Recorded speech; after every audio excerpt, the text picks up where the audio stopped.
ഹദീസിലും വന്നിട്ടുള്ളത്.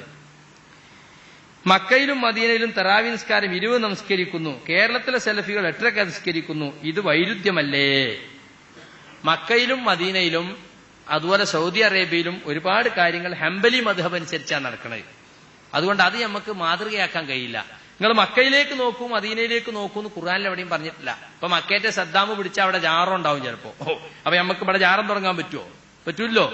അപ്പൊ അതുകൊണ്ട് മക്കത്തും മദീനത്തും മാറി മാറി വരുന്ന ഭരണാധികാരികൾക്കനുസരിച്ച് അവിടെ പല മാറ്റങ്ങളും വരും. അവിടെ ഭൂരിഭാഗം ഹംബലി മദ്ഹബ് സ്വീകരിച്ചവരാണ്.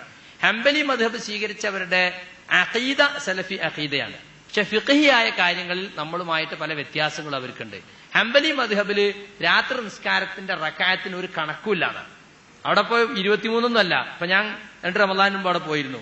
അവസാനത്തെ 10 ഇശാക്ക് ശേഷം 20 റക്അത്ത്, പിന്നെ തഹജ്ജുദിന്റെ സമയത്ത് 13 റക്അത്ത്. ഇപ്പൊ എത്രയായി? 33 റക്അത്ത്. അതൊക്കെ അവിടെ നടക്കുന്നതാണ്. ഇതൊക്കെ വല്ല തെളിവുള്ളതാ? ഒരു തെളിവില്ല. അള്ളാഹുവിന്റെ റസൂല് റമദാനിലും അല്ലാത്ത കാലത്തും 11 മാത്രമേ നമസ്കരിച്ചിട്ടുള്ളൂ. സഹീഹായ ഹദീസ് ഉണ്ട്. നബിയോ സഹാബികളോ ആരെങ്കിലും 11, ചില റിവായത്തിൽ 13, അത് ഷാന്റെ സുന്നത്താണ്, സുബൈന്റെ സുന്നത്താന്നൊക്കെ ഏറിയാൽ 13, അതിലപ്പുറം നമസ്കരിച്ചതായിട്ട് ഒറ്റ ഹദീസിലും വന്നിട്ടില്ല. അതുകൊണ്ട് തന്നെ അതാണ് കേരളത്തിലെ സലഫികൾ പിന്തുടരുന്നത്. അവിടെ വൈരുദ്ധ്യത്തിന്റെ പ്രശ്നമല്ല. ഹദീസുകളിൽ സലാത്തുൽ ലൈലി മസനാ മസന, രാത്രി നമസ്കാരം ഈരണ്ടാണ്, സുബയാകുമെന്ന് ഭയപ്പെടുമ്പോൾ നിങ്ങൾ വിത്ർ നിസ്കരിക്കാന്നൊരു ഹദീസുണ്ട്. ആ ഹദീസിനെ വ്യാഖ്യാനിക്കാണ് ഹംബലികൾ ചെയ്തത്. ഈരണ്ടായിട്ട് എത്ര നിസ്കരിക്കാം എന്ന ഹദീസിനെ അവർ വ്യാഖ്യാനിച്ചു. ആ വ്യാഖ്യാനത്തിൽ വന്ന പിഴവാണ് അവർക്ക്. അതുകൊണ്ട് അവർക്ക് ആ വ്യാഖ്യാനം ശരിയല്ല. കാരണം നബി 11 നിസ്കരിച്ചത് എങ്ങനെയാണ് നിസ്കരിക്കേണ്ടത്? അത് ഈരണ്ടായിട്ടാണെന്ന് വിശദീകരിച്ചു തന്നിട്ട് നബി. അതുകൊണ്ട് ആ ഹദീസിനെ അങ്ങനെ മനസ്സിലാക്കണം എന്ന് കേരളത്തിലെ സലഫികൾ വിചാരിക്കുന്നു. പിന്നെ സൗദി അറേബ്യയിൽ എല്ലാവരും അതിനെ അനുകൂലിക്കുന്നവരെന്നല്ല. മക്കത്തും മദീനത്തും അങ്ങനെ മുമ്പ് കാലം മുതൽക്കേ നടന്നു വരുന്നുണ്ട്. മദ്ഹബിന്റെ ആളുകളെ തൃപ്തിപ്പെടുത്താൻ വേണ്ടി അത് മാറ്റിയിട്ടില്ല. സൗദി അറേബ്യയിൽ എത്രയോ സ്ഥലങ്ങളിൽ 8, 3, 11 തന്നെയാണ് തറാവി നിസ്കരിക്കുന്നത്. അവസാനത്തെ റക്അത്തിൽ തറാവീഹിൽ ഇരുത്തത്തിൽ എത്ര വരെ ചൊല്ലണം? അത് ദുആ വരെ ഇമാമ് ചൊല്ലുന്നുണ്ടെങ്കിൽ ദുആ വരെ നമുക്കും ചെല്ലാം. അത്തഹിയാത്ത്, സ്വലാത്ത്, പിന്നെ ദുആ. അത് ചെറിയൊരു ദുആയെങ്കിലും ചൊല്ലാണ് നല്ലത്. ഇമാമ് നേരത്തെ സലാം വീട്ടുകയാണെങ്കിൽ സ്വലാത്ത് വരെ ചൊല്ലിയാലും മതി. തറാവീഹ് വിശ്രമങ്ങൾ എന്നാണല്ലോ അർത്ഥം. 4 വീതം നമസ്കരിക്കുമ്പോൾ എങ്ങനെയാണ് വിശ്രമങ്ങൾ വരുന്നത്? 4 കഴിഞ്ഞിട്ട് കുറച്ചു നേരം വിശ്രമിക്കുക, പിന്നെ അടുത്ത 4 മിനിറ്റും കുറച്ച് വിശ്രമിക്കുക, പിന്നെ 3 നിസ്കരിക്കുക. അതന്നെ വിശ്രമം. അത്തായ ഭക്ഷണം കാരക്ക അല്ലെങ്കിൽ ഈത്തപ്പഴം കൊണ്ട് അവസാനിപ്പിക്കൽ സുന്നത്തുണ്ടോ? ഇല്ല. നോമ്പ് തുറക്കലിനെ ഈത്തപ്പഴത്തിന്റെ കാര്യം പറഞ്ഞിട്ടുള്ളൂ. അത്തായത്തിൽ അത് പറഞ്ഞിട്ടില്ല. സുന്നത്ത് നമസ്കാരത്തിൽ സുജൂദിൽ ഖുർആനിലെ പ്രാർത്ഥന ചൊല്ലുന്ന അനുവദനീയമാണോ? ചൊല്ലാവുന്നതാണ്. ഖുർആനിലും ഹദീസിലും വന്ന പ്രാർത്ഥനകൾ ഒരാൾ സുന്നത്ത് നമസ്കരിക്കുമ്പോൾ ധാരാളമായി ദീർഘിച്ച് സുജൂദ് ചെയ്യുമ്പോൾ പ്രാർത്ഥിക്കൽ അനുവദനീയമാണ്. നമസ്കാരത്തിൽ എല്ലാ റക്അത്തുകളിലും ഫാത്തിഹക്കും ബിസ്മി ഓതുന്നതിന് മുമ്പ് അഊദ് ഓതേണ്ടതുണ്ടോ? ഫാത്തിഹന്റെ കൂടെ അഊദ് ഓതിയതായിട്ടാണ് ഹദീസുകളുള്ളത്. അത് ഓതുന്നതാണ് നല്ലത്. പ്രാർത്ഥനാ സമയം 2 കൈകളും ഉയർത്തുന്നതിനെ പറ്റി വിശദീകരിക്കണം. പ്രാർത്ഥിക്കുമ്പോൾ കൈകൾ ഉയർത്തുന്നത് സുന്നത്താണ്, നല്ലതാണ്. പക്ഷെ ഫർള് നിസ്കാരത്തിന് ശേഷം നബി കൈ ഉയർത്തി പ്രാർത്ഥിച്ചിട്ടില്ല. ഒരൊറ്റ ഫർള് നിസ്കാരത്തിന് ശേഷം. അപ്പൊ നിസ്കാരത്തിന് ശേഷം പ്രാർത്ഥിക്കുകയാണെങ്കിൽ കൈ ഉയർത്താതെയാണ് പ്രാർത്ഥിക്കാണ്. കാരണം 20,000 വഖത്ത് നബി നിസ്കരിച്ചിട്ട് ഒരൊറ്റ നിസ്കാരത്തിൽ പോലും ഫർള് നിസ്കാരത്തിന് ശേഷം നബി എന്ത് ചെയ്തിട്ടില്ല?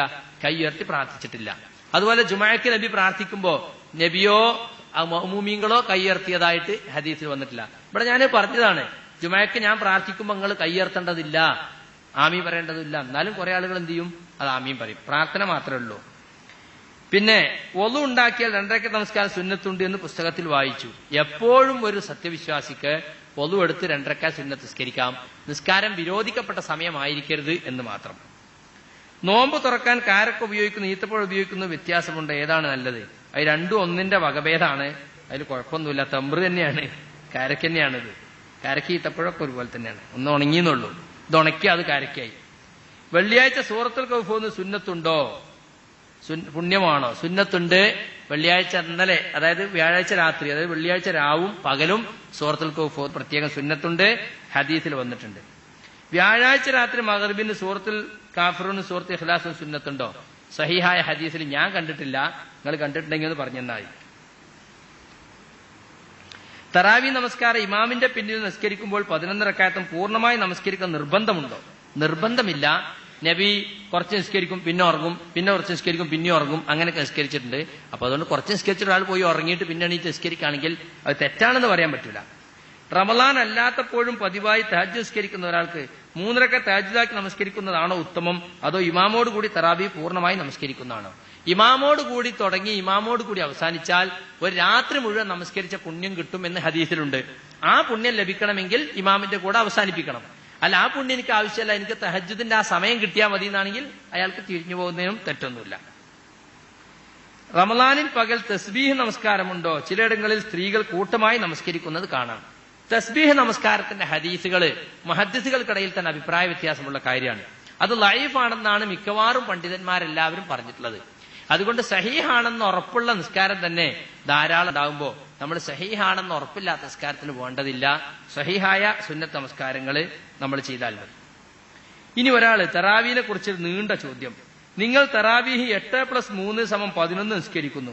ഏത് ഹദീസിന്റെ അടിസ്ഥാനത്തിലാണ്? എത്ര ഹദീസ് ഉണ്ടെങ്കിലും അത് പറഞ്ഞു വരുവാൻ വിനീതമായി അപേക്ഷിക്കുന്നു.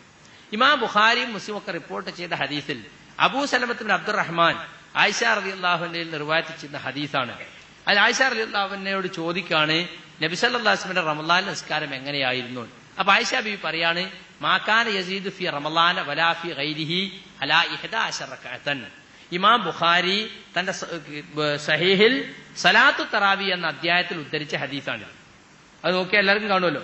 സലാത്തു തറാവി എന്ന അധ്യായത്തിൽ ഇമാം ബുഖാരി ഉദ്ധരിച്ച ഹദീസാണ് അള്ളാന്റെ റസൂല് റമളാനിലും അല്ലാത്ത കാലത്തും 11-ലധികം നമസ്കരിച്ചിരുന്നില്ല എന്ന ഹദീസ്. ഇതാണ് നമ്മൾ 8-3 പോയിന്റ് നിസ്കരിക്കാനുള്ള തെളിവ്. പിന്നെ നബിയോ സഹാബികളോ ആരെങ്കിലും 11-ലധികം നിസ്കരിച്ചത് ഒരൊറ്റ സഹീഹായ ഹദീസിലും വന്നിട്ടില്ല.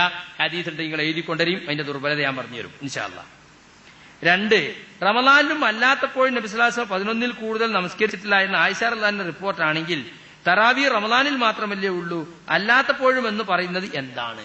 അതാണ് തെറ്റിദ്ധാരണ. തറാവീഹ് എന്ന പേര് പിൽക്കാലത്ത് വന്നതാണ്. ഖിയാമുൽ ലൈല് എന്നാണ് അതിന് ഹദീസുകളിലുള്ള പേര്. സലാത്തുൽ ലൈല് എന്നൊക്കെ രാത്രി നിസ്കാരം അതെല്ലാ കാലത്തും ഉണ്ട്. ശവ്വാലിലും ദുൽഖഅദിലും ശഅബാനിലും ഒക്കെ ഉണ്ട്. ഇശാ നമസ്കാരം കഴിഞ്ഞതിന് ശേഷം സുബഹി ബാങ്ക് കൊടുക്കുന്നതിന് മുമ്പായിട്ട് കൂടിയാൽ 11, ചുരുങ്ങിയാൽ 1, ഇത് എല്ലാ കാലത്തും ഉണ്ട്. പക്ഷേ ജമാഅത്തായിട്ട് പള്ളിയിൽ വെച്ച് സഹാബികൾ നിർവഹിച്ചത് റമളാനിൽ മാത്രമാണ്. അതിൽ ഇടക്കിടക്ക് വിശ്രമിക്കുന്നത് കൊണ്ട് വിശ്രമങ്ങൾ എന്ന അർത്ഥമുള്ള തറാവി എന്ന പേര് പിൽക്കാലത്ത് ഉപയോഗിച്ചതാണ്. അപ്പൊ റമളാനിൽ മാത്രം നിസ്കാര തറാവി എന്ന് വിചാരിക്കരുത്. അത് വിശ്രമത്തോടു കൂടി ഇമാമും ജമാഅത്തുമായി പള്ളിയിൽ നിന്ന് വെച്ച് നിർവഹിക്കുന്ന റമളാനിൽ മാത്രമേ ഉള്ളൂ. അല്ലാത്ത കാലത്ത് ഓരോരുത്തരും സ്വന്തമായിട്ട് വീട്ടിൽ വെച്ചോ പള്ളിയിൽ വെച്ചോ ഇശ നിസ്കാരം കഴിഞ്ഞ് സുബഹി ബാങ്ക് കൊടുക്കുന്നതിന് മുമ്പ് നിസ്കരിക്കാം. 1, 3, 5, 7, 9 അങ്ങനെയൊക്കെ നബി നിസ്കരിച്ചതായിട്ട് ഹദീസിൽ വന്നിട്ടുണ്ട്. കൂടിയാൽ 11, ചില റിവായത്തിൽ 13. അത് ഒരാൾക്ക് നബി പലപ്പോഴായി നിസ്കരിച്ചിട്ടുണ്ട്. നബി കുറച്ച് നിസ്കരിച്ചു പിന്നെ ഉറങ്ങി, പിന്നെ കുറച്ച് നിസ്കരിച്ചു പിന്നെ ഉറങ്ങി, ഇങ്ങനെ കാണിച്ചു തന്നതുകൊണ്ട് മാത്രമല്ല നബി രാവിന്റെ ആദ്യ സമയത്തും മധ്യസമയത്തും അവസാന സമയത്തും വിത്റാക്കിയിട്ടുണ്ട്. റമളാനിൽ സഹാബികൾ തുടങ്ങിയപ്പോഴാണ് അതിൽ പങ്കെടുക്കാത്ത സഹാബികളുണ്ട്. ഈ ഉമർ ഖത്താബാണിത് പുനഃസംഘടിപ്പിച്ച് അദ്ദേഹം തന്നെ വന്നിട്ട് ഇപ്പൊ ഉറങ്ങിയിട്ട് എണീറ്റ് നിസ്കരിക്കുന്ന ഏറ്റവും ഉത്തമം അദ്ദേഹം തന്നെ പറഞ്ഞിട്ടുണ്ട്. അദ്ദേഹം പങ്കെടുത്തിട്ടില്ല. അപ്പൊ സഹാബികൾ മിക്കവാറും ആളുകളൊക്കെ അതിൽ പങ്കെടുത്തിരുന്നു, ചില ആളുകൾ പങ്കെടുത്തിരുന്നില്ല. കാരണം ചില ആൾ ഉറങ്ങിയാൽ പിന്നെ ആൾക്ക് ആ നിസ്കാരം കിട്ടൂല. ഞാൻ തഹജ്ജുദ് നീക്കായിരിക്കും, എന്നിട്ടോ അവസാന സമയത്ത് നീക്ക് തട്ടിപ്പടിച്ച് 2-3 റക്അത്തൊക്കെ ആയിരിക്കും. എന്നാൽ ഈ കൂടിയാ 11 ഫുള്ളായിട്ട് കിട്ടും, ഒറ്റക്ക് നിസ്കരിക്കണതിനേക്കാളേറെ. അതുകൊണ്ട് അങ്ങനെയുള്ള ആളുകൾ അതന്നെ ചെയ്യേണ്ടത്. ഇത് തന്നെ പിന്തുടരും. ഈ വലിയ ജമാഅത്ത് കൂടുകയാണ് വേണ്ടത്. സഹാബികളെ കാലം മുതൽക്ക് നടത്തുന്ന രീതി അതാണ്. പക്ഷേ ഏതെങ്കിലും ഒരാൾക്ക് ആ സമയത്ത് കഴിയില്ല, അയാൾ കൂടുതൽ തഹജ്ജുദ് നിസ്കരിക്കാൻ സമയത്ത് നിസ്കരിക്കാൻ ഉദ്ദേശിക്കണമെങ്കിൽ അത് കുറ്റം പറയാൻ നമുക്ക് കഴിയില്ല. നബി അനുവാദം കൊടുത്തതാണ്. മിൻ കുല്ലിൽ ലൈലി ഔതർ റസൂലുള്ളാഹ്, രാത്രിയുടെ എല്ലാ സമയങ്ങളും നബി വിത്റാക്കിയിട്ടുണ്ട്. ഇശ കഴിഞ്ഞ ഉടനെയും മധ്യത്തിലും അവസാനത്തിലൊക്കെ. അതുകൊണ്ട് അത് നബി വിശാലമാക്കിയ വിഷയമാണ്. ഭാര്യക്കും ഭർത്താവും സ്വന്തമായിട്ട് ജമാഅത്തായി നിസ്കരിക്കണമെന്ന് കുഴപ്പമില്ല. വീട്ടിൽ വെച്ചിട്ട് ജമാഅത്തായി നിസ്കരിക്കാം. പള്ളിയിൽ വെച്ച ജമാഅത്ത് സഹാബികൾ കാണിച്ചെന്നത് റമളാനിൽ മാത്രമാണ്. നബിയുടെ ഉമ്മത്തികളോട് നബി പറഞ്ഞിട്ടില്ലേ നിങ്ങൾ സഹാബികളെയും താബികളെയും താബികളെയും പിൻപറ്റാൻ? പിന്നെ എന്തുകൊണ്ട് ഉമർ റളിയല്ലാഹുവിന്റെ 20 കൂട്ടണം 3 എന്ന ഈ റിപ്പോർട്ട് സ്വീകരിക്കുന്നില്ല? അത് ലൈഫായതുകൊണ്ട് തന്നെ. ഉമർ ഖത്താബ് അത് ചെയ്തു എന്ന് തെളിയണ്ടേ? ഉമർ ഖത്താബ് ചെയ്തു എന്ന് തെളിഞ്ഞാൽ നമുക്ക് ചെയ്യാം. പക്ഷെ ഉമർ ഖത്താബ് ചെയ്തത് തെളിഞ്ഞിട്ടില്ല. പിന്നെ നബി ചെയ്തതിനെതിരായിട്ട് സഹാബത്ത് ചെയ്ത് വന്നാൽ അത് സ്വീകരിക്കേണ്ടതുമില്ല. പക്ഷെ അങ്ങനെ വന്നിട്ടില്ല. പിന്നെ ഈ റിപ്പോർട്ട് ദുർബലമാണോ? അതെ, ദുർബലമാണ്. ഉമർ ഖത്താബിന്റെ കാലത്ത് അങ്ങനെ നടന്നിട്ടില്ലേ? നടന്നു എന്ന് തെളിഞ്ഞിട്ടില്ല. നടന്നിട്ടില്ലെങ്കിൽ എല്ലാ സുന്നിപ്പള്ളിയിൽ എന്തുകൊണ്ട് നിസ്കരിക്കുന്നു? അത് അവരോട് ചോദിക്കേണ്ടതാണ്. അവർക്ക് ദുർബലവും സഹിയൊന്നും വലിയ വ്യത്യാസമല്ല. ജാറപൂജ വരെ നടത്തുന്നില്ലേ? ദുർബലമാണെങ്കിൽ ഇപ്പൊ ഇങ്ങനെ ഈ ഹദീസ് കടന്നുകൂടി ഓരോരുത്തർ കടത്തി കൂട്ടിയിട്ട് തന്നെ ഹദീസ് ക്രോഡീകരിക്കപ്പെടുന്നതിന് മുമ്പ് ഓരോരുത്തർ കെട്ടിയുണ്ടാക്കിയിട്ട് ഉമറിന്റെ കാലത്ത് അങ്ങനെ നടന്നു എന്ന് എഴുതി വിട്ടു. റസൂലുള്ളാന്റെ പേരിൽ കാല റസൂലുള്ളാഹി എന്ന് പറഞ്ഞു വിട്ട പോലെ. പിന്നെ നബി സല്ലല്ലാഹു അലൈഹി വസല്ലം വീട്ടിൽ നിന്നാണല്ലോ ഏറ്റവും കൂടുതൽ നിസ്കരിച്ചത്. അത് ഒറ്റക്കാണോ? ഒറ്റക്കാണെങ്കിൽ നമുക്ക് വീട്ടിൽ നിസ്കരിക്കുന്നതല്ലേ ഉത്തമം. റമദാൻ അല്ലാത്ത കാലത്ത് ഒറ്റക്ക് വീട്ടിൽ നിസ്കരിക്കുന്നത് തന്നെയാണ് ഉത്തമം.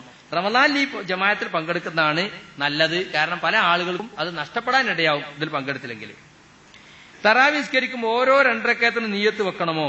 നിയ്യത്ത് വെക്കൽ തന്നെയല്ല, വെക്കാറിനപ്പോ ചെല്ലിപ്പറയല ഉദ്ദേശിക്കണേ. നിയ്യത്ത് നമ്മൾ രാത്രി നിസ്കാരം എന്നുള്ള നിയ്യത്ത് മനസ്സിലുണ്ടാകണം. അതെല്ലാ 2 റക്അത്തിലും വേണ്ടേ? അല്ലെങ്കിൽ ആദ്യത്തെ റക്അത്തിനും പിന്നെ 8 റക്അത്തിന്റെ വിത്റിന്റെയും നിയ്യത്ത് വെച്ചാൽ മതിയോ? ഫിത്ർ എന്നതിലെഴുതിക്കണേ, വിത്റാണ്. വിത്ർ നമസ്കാരം 3 ഒരുമിച്ച് നിസ്കരിക്കലാണോ ഉത്തമം, അല്ലെങ്കിൽ 2+1 ആണോ? 2 രൂപത്തിലും നബി നിസ്കരിച്ചിട്ടുണ്ട്. 2 നിസ്കാരത്തിൽ നിസ്കരിച്ചിട്ട് സലാം വീട്ടിയിട്ട് പിന്നെ 1 നിസ്കരിക്കുക, അല്ലെങ്കിൽ അത്തഹിയാത്തിന് ഇരിക്കാതെ 3ഉം ഒന്നിച്ച് നിസ്കരിക്കുക. എന്തായാലും മഗ്‌രിബ് നിസ്കരിക്കണ പോലെ നിസ്കരിക്കാൻ പാടില്ല. അത് പ്രത്യേകം പറഞ്ഞിട്ടുണ്ട്, മഗ്‌രിബ് പോലെ ആകരുത്. മനസ്സിലല്ലേ?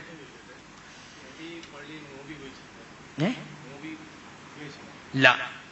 ഇയാൾ ചോദിക്കുന്നു, നബി സ്വല്ലല്ലാഹു അലൈഹി വസല്ലം പള്ളിയിൽ മൂവി ഉപയോഗിച്ചിട്ടില്ലല്ലോ. അത് ശരിയാണ്, നബി പള്ളിയിൽ മൂവി ഉപയോഗിച്ചിട്ടില്ല, മൈക്ക് ഉപയോഗിച്ചിട്ടില്ല, ഇങ്ങനത്തെ പായ് ഉപയോഗിച്ചിട്ടില്ല. അവിടെ പള്ളിയിൽ നിന്ന് പ്രബോധനം ജനങ്ങൾക്ക് എത്തിക്കാൻ വേണ്ടിയിട്ട് അത് മൂവിയിലാക്കിയിട്ട് നമ്മൾ എത്തിക്കുന്നു എന്നേ ഉള്ളൂ. നബിയുടെ കാലത്ത് മൈക്കല്ല, മൈക്ക് ഉപയോഗിച്ചിട്ടില്ല. ഇപ്പൊ ബാങ്ക് കൊടുത്ത വലിയ ഒച്ചയില്ല, അന്ന് ഒച്ച വർദ്ധിപ്പിക്കുന്ന സാധനമല്ല, അതുപോലെ മാത്രമാണ്.